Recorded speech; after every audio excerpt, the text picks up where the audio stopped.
buhay.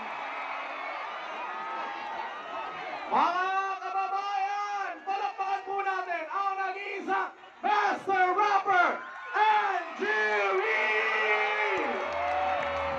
Ang reaction ng pinakamaingay! Pampang reaction ng pinakamaingay! Clap your hands, everybody! Everybody say clap your hands! Come on, clap your hands, everybody! Everybody just clap your hands! Somebody say ho! Say ho! Say ho, ho! Say ho, ho! Sino ba ang pinakamaingay? Sino ba ang pinakamaingay? Sino ba ang pinakamaingay? Sino ba ang pinakamaingay? Say ho!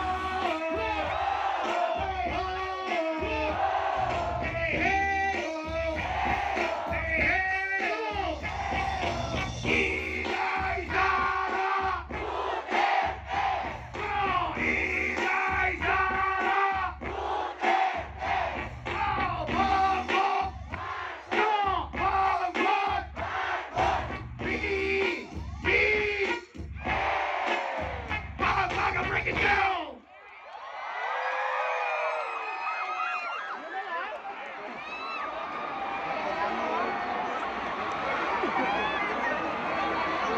Kabalin! Pahingi ng ingay! Kabalin! Pahingi ng ingay! Dahil kung nasa ng ingay, doon ko ito ibibigay!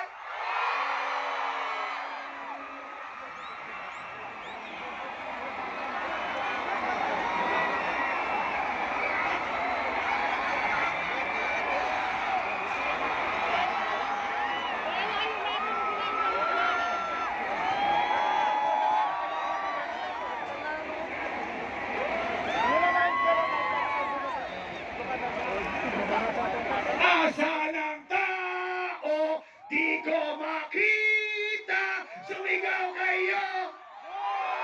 Sumigaw kayo! Asa ng tao, di ko makita. Sumigaw kayo! Sumigaw kayo! Asa si Sarah, di ko makita. Ituro nyo! Ituro nyo! Asa si Bongbong, di ko makita. Ituro nyo! Ituro nyo! Ito ibibigay sa pinaka-mai!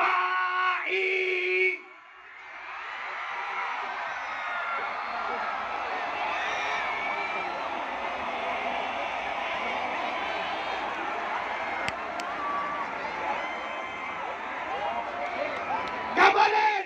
Itaas ang inyong mga kamay! At ang pinamay, iwagay-way! Tapong inyong ibibigay! Kay Andrew E. Sumabay! Say heya, heya, heya, ho! Heya, heya, heya, ho! Bring it down!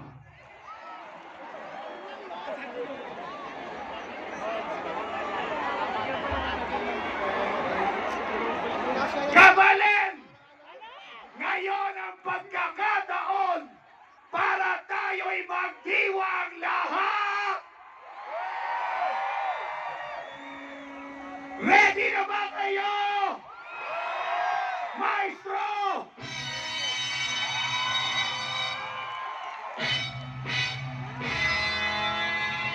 Kabalin! Lundagan na!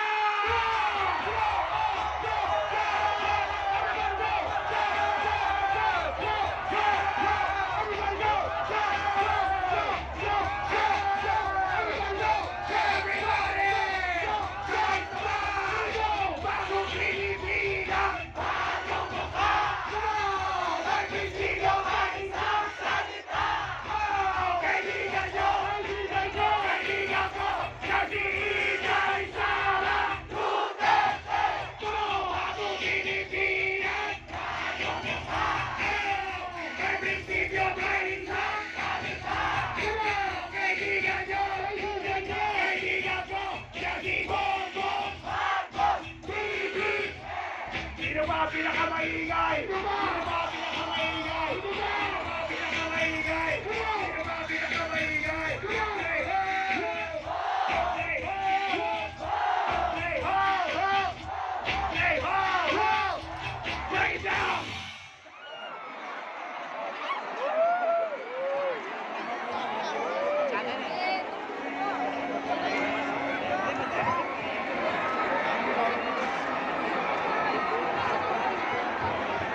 ka at pinakayang o madalas lumalabas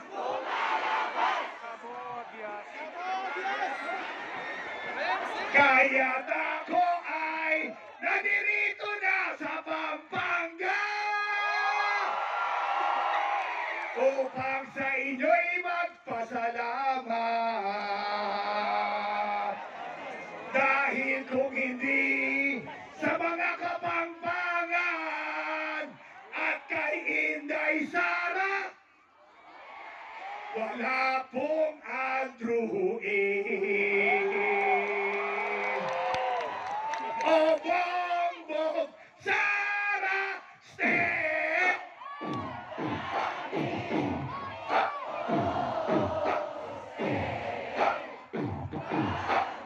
Sa pinakamaingay, di ko marinig!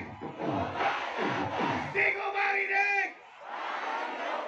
Pampanga, sino pinakamaingay? Sino pinakamaingay? Pinakamaingay! Sino pinakamaingay? Say ho! Say ho! Say ho! Say ho! Totoo ang tao dito! Walang! Totoo ang tao dito! Walang! Totoo ang tao dito! Walang! Pag kayo ang kakanta, so sino mapupunta? Ako nasa Malate! Oh! Maganda! Nakakaibigari sa aking mga mata! Hindi ko nakalaman, maloloko lang! Oo, para sa akin ang biloko, yabil ko ko noon! Natuturo na siya! O bakit ba halata? Ako nang demenesitwa, daw siya sa halapan. Ako ay umakay, mahigpit na. Naglalaway sa balay ng hapit na. Nang ako'y makalinga, di ko siya matagpuan. Pag ikaw ang kumanta, ito'y ibibigay ko dyan. Oh, yeah, ang ginagaya, hindi ko marinig. Oh, manalas, lumalabas. Napapagka, sing with me. Inday Sara. Oh, Inday Sara. Ito ba pinakamaingay? Ito ba pinakamaingay? Ito ba pinakamaingay? Ito ba pinakamaingay? Bongbong! Bongbong! B! Ito pinakamaingay! Ito pinakamaingay! Ito pinakamaingay! Oh, Bagong Pilipinas! Oh, nag-prinsipyo ba isa? Oh, kaibigan nyo! Kaibigan ko! Siya si Inday Sara! Si Bongbong Marcos! Bibi! Ito ang maingay! Ito pinakamaingay! Ito pinakamaingay! Ito pinakamaingay! Say ho! Say ho! Say hey, hey, ho! Oh, say hey, hey, ho! Pray down!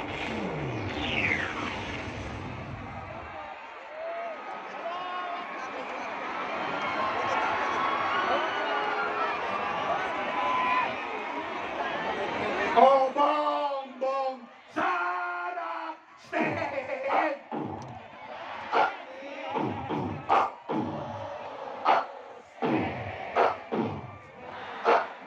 Sa pinakamaingay o madalas, nag-iingay ang Pampanga together with Andrew!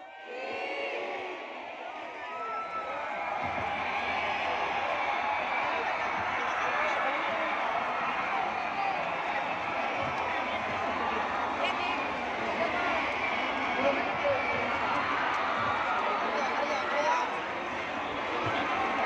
kaibigan, buksan ninyo ang inyong mga ilaw. Lahat buksan ninyo. Dahil alam kong dapat ko na kayong suklian ang pagpapakilala sa isang taong kanina nyo ba hinihintay. Siya po mga kaibigan, ang tanging babaeng nahalal bilang Vice Mayor at Mayor ng Davao City. Siya po ang tinaguriang top performing mayor sa buong Pilipinas. Siya po ang Agila ng Davao City. At ang susunod nating iluluklok bilang Vice Presidente ng Pilipinas, Kabalen, welcome, Inday Sara Duterte! Ito na, Inday Sara, here she comes. Duterte! Duterte! Here she comes. Duterte! Duterte! Duterte! Duterte!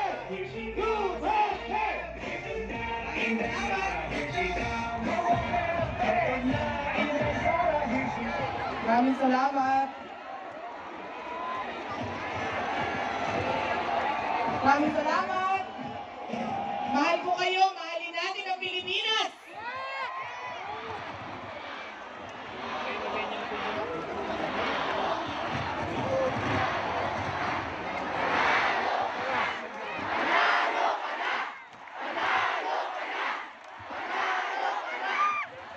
Kapag sinabi ng mga Kapampangan na panalo na ang Bisaya, malakas ang loob ko, mananalo ako.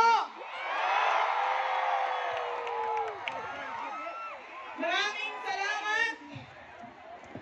Excited na kami pumunta ng EDSA para sa victory party. Unahin ko po muna ang aking mga pagpapasalamat sa ating pong dating Pangulong Gloria Macapagal Arroyo, sa ating Governor Dennis Pineda, sa ating Vice Governor Lilia Pineda, sa kanila dahil tinulungan nila kami na mabuo ang pagsama-sama natin at rally natin ngayong gabi. Sa inyong lahat, mga tiga Pampanga, magandang gabi sa inyong lahat. Nagpapasalamat po kami sa oras at oportunidad na ibinigay ninyo sa amin na makasama kayo, makilala kayo, at makapagbigay ng mensahe at pangangampanya sa inyong lahat. Ang unity po, kung sinasabi niyo po na panalo na ang Marcos Duterte tandem, hinihingi namin sa inyo na ipanalo ninyo ang 11 senador ng Uniteam. Isa-isahin ko po sa inyo ang mga pangalan nila para po maalala ninyo na nagkasama-sama tayo ngayong gabi na ito at kinabisado natin ang kanilang mga pangalan. Una po sa listahan ay ang ating Senador, win tayong lahat sa Senado, Senator Sherwin. Senator Sherwin Gatchalian, iboto natin. Senator Mark Kabuhayan natin sa Senado, Senator Mark. Senator Mark Villar, iboto natin. Senator P. Nakabatang, Secretary of National Defense, may galing at talino. Senator Gibo.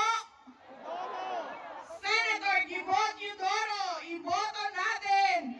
Senator Bistek tayo sa Senado. Senator Herbert. Senator Herbert Bautista, ang Senator Spokes ng Bayan. Action Man sa Senado. Senator Harry. Senator Harry Roque, iboto natin. Senator Anak ng Masa.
ng mga unity senators.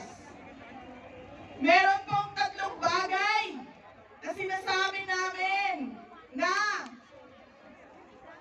kahit kulay pink ang placard ko, kulay pula naman ang panty at puso ko. Okay. Boto ng Pampanga ang magpapanalo sa inyo, mahal na Pangulo at Madam Vice President. Solid BBM Sara Pampanga!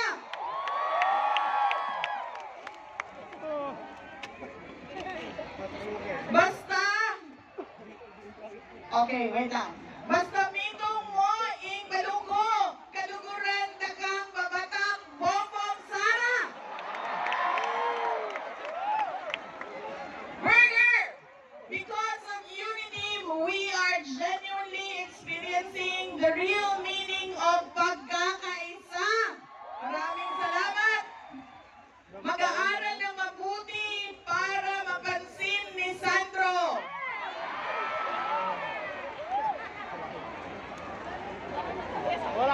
Team Mayor Baste, we support VP Sara, Las Piñas Chapter. Maraming salamat sa inyo. Magkasama kami ni Mayor Baste kagabi. Nangangampanya kami sa Davao City. Maraming salamat Pagod sila, no? sa paghanda ninyo sa inyong mga Pagod. salamat PRD, pasok BBM. Maraming salamat sa inyong paghanda at pag-welcome sa amin dito. Meron po kaming tatlong bagay na sinasabi. Hindi na niya BBM, tagapagligtas ng kahirapan. Maraming salamat. Tapos na, may nanalo na. BBM Sara na.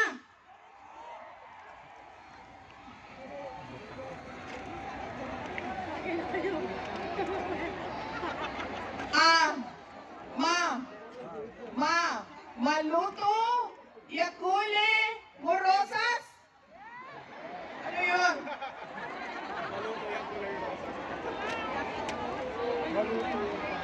Ha? Maraming salamat. Thank you. Maraming salamat.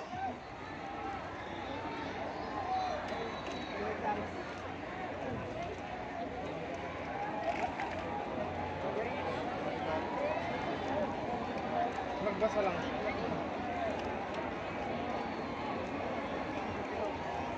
Maraming salamat. Merong tatlong bagay sinasabi namin kailangan tutukan ng gobyerno. Una, ang pagbabalik ng mga trabaho at negosyo na nawala dahil sa pandemya. May bakuna, may mask, may Molnupiravir. Dapat po hindi natin nilalockdown ang mga trabaho at negosyo ng mga tao. At dapat po para tayo hindi mag-lockdown dahil sa surge, kunin na natin ang ating mga booster shot o pangatlong bakuna natin ng COVID-19. Nandiyan na po yan sa mga vaccination centers ninyo. Pangalawa po ay kalidad ng edukasyon ng ating mga anak. Dapat po world-class o global ang standard ng kalidad ng edukasyon ng ating bansa. Dahil ito po ang sandigan ng magandang kinabukasan para sa ating mga anak. Pangatlo, kung ano ang gusto ng lahat, hindi lang ng mga Pilipino, mapayapang pamumuhay sa ating mga komunidad na tayo ay nagtatrabaho, nagne-negosyo na hindi tayo takot na merong gumawa ng masama sa atin. Inday Sara, kahit gay po ako, matabang palaban na may respeto po akong katulad nyo. Mabuhay ang LGBT community ng Pampanga! Correct! Sumigaw mga bakla! Bakit po ako boboto? kay Bongbong Marcos. Dahil siya po ay merong 4 na terms na governor, isang term na congressman at isang term na senator. Yan pong experience na yan ang makakatulong sa kanya sa kanyang pagtatrabaho as the 17th President of the Republic of the Philippines. Ako po, magpapakilala sa inyo, si Sara Duterte. 3-term mayor po ako ng siyudad ng Davao. 1-term vice mayor. Sa loob po ng 6 na taon ng aking administrasyon, naging pang-4 po kami. Ang siyudad ng Davao City sa buong Pilipinas. 4th most competitive city po ang Davao City. At kami ang pang-8 sa buong Pilipinas. 8th most richest o pinakamayaman na siyudad sa buong bansa. Noong 2016 po, pag-upo ko as mayor, mahigit 1 bilyon ang utang namin sa siyudad ng Davao. Pagbaba ko po ngayong Hunyo, 0 o wala na pong utang ang siyudad ng Davao. Magagawa yan, nagawa yan ng Davao City, magagawa yan ng iba't ibang local government units natin sa buong bansa. Yan po ang unity team namin ni Bongbong Marcos at ni Sara Duterte. Meron kaming 2 mensahe na ikinakampanya sa inyong lahat. Sa buong Pilipinas, inikot namin, nangampanya kami. Una, nasa pangalan namin, Unity. Unity, pagkakaisa nating lahat. Sinasabi namin na kapag kami ang pinili ninyo na mga leaders sa May 9, 2022 ay dadalhin namin ang buong bansa sa iisang direksyon ng tuloy-tuloy na kaunlaran ng walang kulay ng politika. Hindi po kami red, hindi kami green, hindi kami blue, hindi kami orange, hindi kami yellow, hindi kami pink. Isa lang po tayong lahat, isa lang ang kulay natin. Tayo ay magigiting at masipag na mga Pilipino. Yan po ang pagkakaisa ng Unity.